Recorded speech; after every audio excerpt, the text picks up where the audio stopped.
নজরে Bangla official YouTube চ্যানেলে আপনাকে স্বাগত।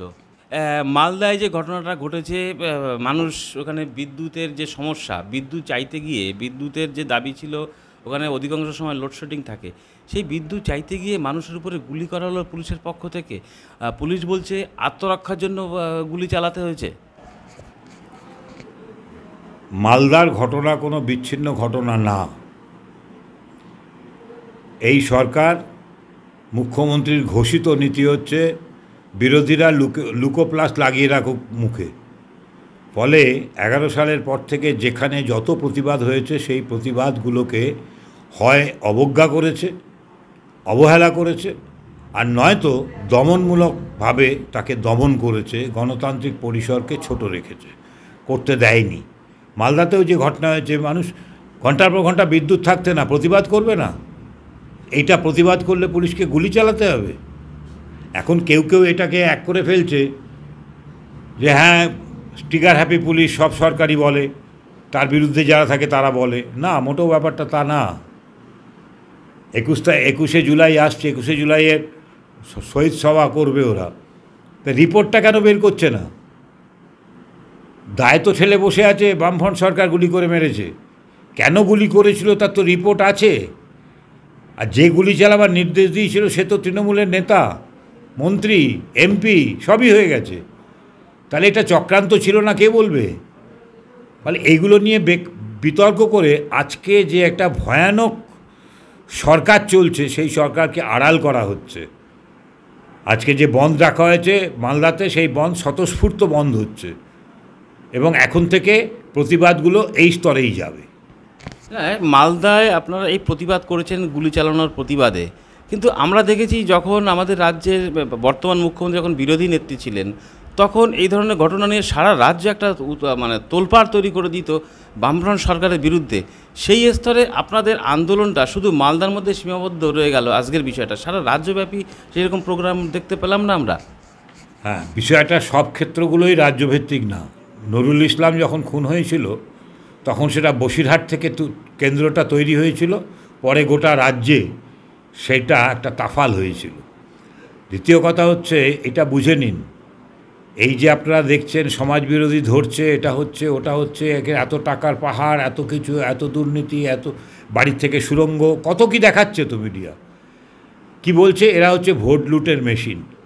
না, এটা শুধু ভোট লুটের জন্য না, সমাজটাকে অরাজনৈতিক সমাজ করে দেওয়ার চেষ্টা এবং মানুষকে ভয় দেখিয়ে রেখে দেওয়ার চেষ্টা। মানুষকে যদি ভয় দেখিয়ে রেখে দেওয়া হয় তাহলে যেটা হবে, মানুষ প্রতিবাদের সাহস পায় না। প্রতি মুহূর্তে আজকে আমি প্রতিবাদ করব এখানে, আমি দেখব বিকেলবেলা আমার বাড়িতে হামলা হয়ে গেল। এই ঘটনাগুলো ইচ্ছাকৃতভাবে ঘটানো হচ্ছে মানুষকে ভয়ের মধ্যে রেখে দেওয়ার জন্য। সেজন্যেই গণ আন্দোলন দানা বাঁধছে না। মালদা একটা উদাহরণ, একটা শিক্ষা। এই পথ একটা পথ দেখানো হলো, এই পথেই আগামী দিনে বাংলার রাজনীতি যাবে, এটা বুঝে নেওয়া উচিত শাসকের।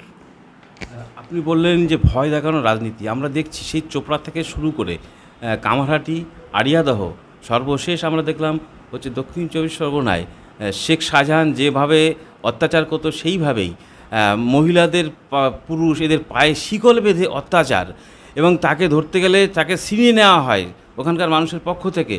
পরবর্তীকালে দেখলাম যে অভিযোগটা উঠছে যে সাদ্দামকে গ্রেপ্তার করা হয়েছে, অভিযোগ উঠছে ওখানকার যে একজন যার বাড়ি থেকে ধরা হয়েছে সে নাকি সিপিএমের নেতা। কি বলবেন? এটা বারবার বলেছে সিপিএমের নেতা না, ওর বাবা সিপিএম।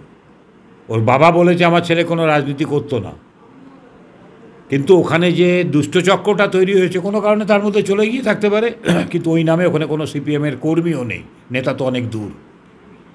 এসব করা হচ্ছে বিভ্রান্তি তৈরি করার জন্য মানুষের মধ্যে। আসলে সরকার পোষিত এই গুন্ডা বাহিনী, শাহজাহান শুধু একটা সন্দেশখালিতে না, সারা রাজ্যে পাড়ায় পাড়ায় ছড়িয়ে আছে। এই কথাটা আমরা দীর্ঘদিন ধরে বলছি।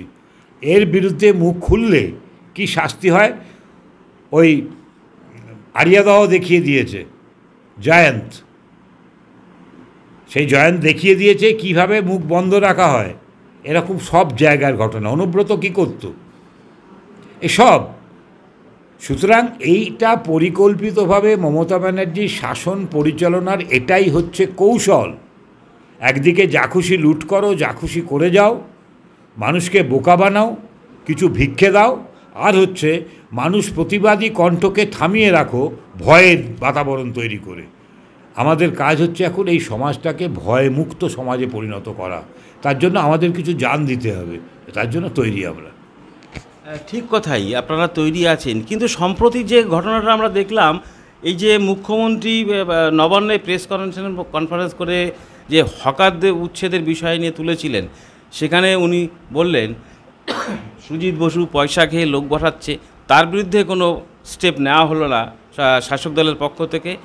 এবং পরবর্তীকালে দেখলাম তার কিছুক্ষণ বাদেই রাতারাতি পুলিশ গিয়ে সেখানে হকারদের উচ্ছেদ করার ক্ষেত্রে লেগে পড়লেন এবং বেছে বেছে কিছু এরিয়ায় হকার উচ্ছেদ হলো। কিন্তু সেই বিষয়ে এই হকার উচ্ছেদকে কেন্দ্র করে আমরা বামপন্থীদের পক্ষ থেকে বা আপনাদের পক্ষ থেকে সেরকম মুভমেন্ট আমাদের চোখে পড়েনি, কি বলবেন? প্রত্যেকটা জেলায় হকার উচ্ছেদের বিরুদ্ধে, আজকেও দুর্গাপুরে হচ্ছে, কৃষ্ণনগরে হচ্ছে, কৃষ্ণনগরে বাধ্য করেছে হকার উচ্ছেদ বন্ধ করতে।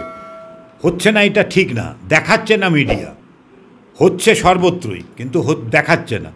কলকাতাতেও প্রতিবাদটা আমরাই করেছি, বাধা দিয়েছি আমরাই, কিন্তু মুশকিল হচ্ছে ঝান্ডা নিয়ে ওখানে গেলে মমতার কোপে পড়বে আরও বেশি, যে লিস্ট তৈরি হয়েছে তার মধ্যে কিছুতেই থাকবে না।